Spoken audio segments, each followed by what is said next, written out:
Un pèlerinage, c'est toujours sympa, spécialement aussi avec des jeunes parce que c'est une occasion de vivre, bien sûr, la prière, c'est une évidence, mais aussi la convivialité, la fraternité. D'autant plus quand on a un petit groupe. Là, on est une quarantaine de pèlerins en tout. Donc, il pourra vraiment y avoir des contacts privilégiés les uns avec les autres. Le dernier pèlerinage organisé avec les servants de messe, c'était à Lourdes en 2017. Une très belle expérience.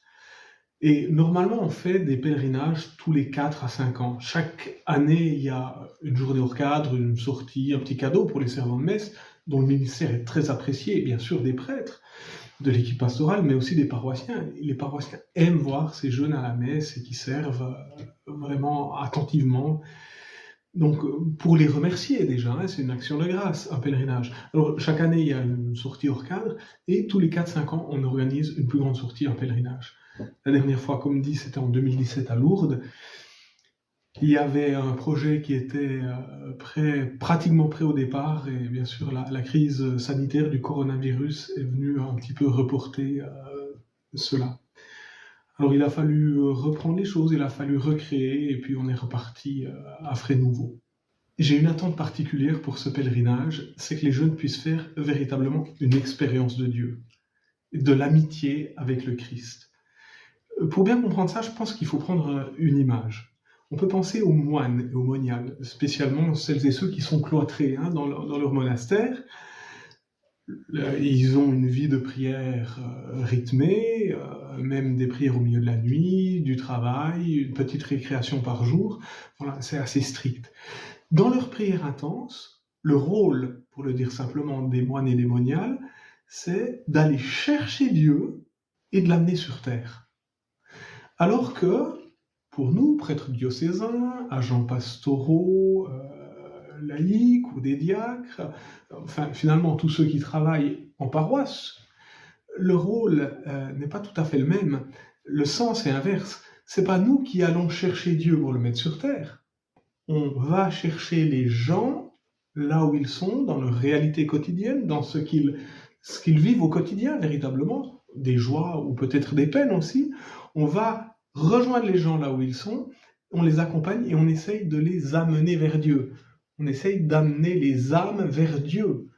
Et dans ce sens-là, le pèlerinage que nous allons vivre à Rome avec les servants de messe, c'est ça le but. C'est qu'ils puissent faire une expérience de Dieu, qu'on puisse les rapprocher du Seigneur. Et spécialement à Rome, voilà, un lieu tout à fait particulier, un lieu d'histoire, c'est évident, mais un lieu aussi haut lieu de chrétienté. Voilà véritablement ce que j'espère pour ces jeunes qui puissent vivre une réelle expérience de foi avec le Seigneur et entre eux aussi. C'est le Conseil des orientations en pastoral qui a choisi Rome comme destination de notre pèlerinage des servants de messe 2024.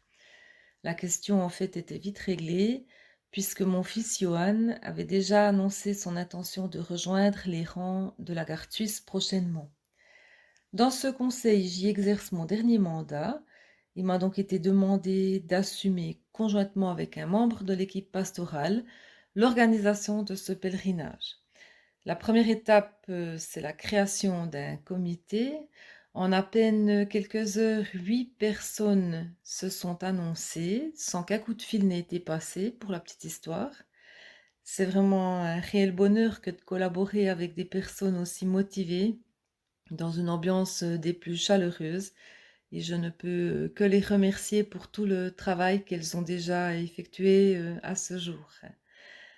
J'espère qu'on aura la possibilité de rencontrer Johan, peut-être même de le voir en poste, et puis qu'il aura la possibilité, malgré son horaire désormais bien chargé, de dégager l'une ou l'autre fenêtre et de nous accompagner éventuellement dans une des visites ou de partager l'un ou l'autre repas avec nous.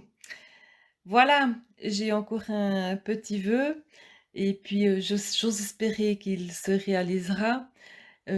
S'il était possible, à leur retour de Rome, que les pèlerins sachent désormais réciter la prière de l'offertoire par cœur, ce serait un sacré, joli défi de relever.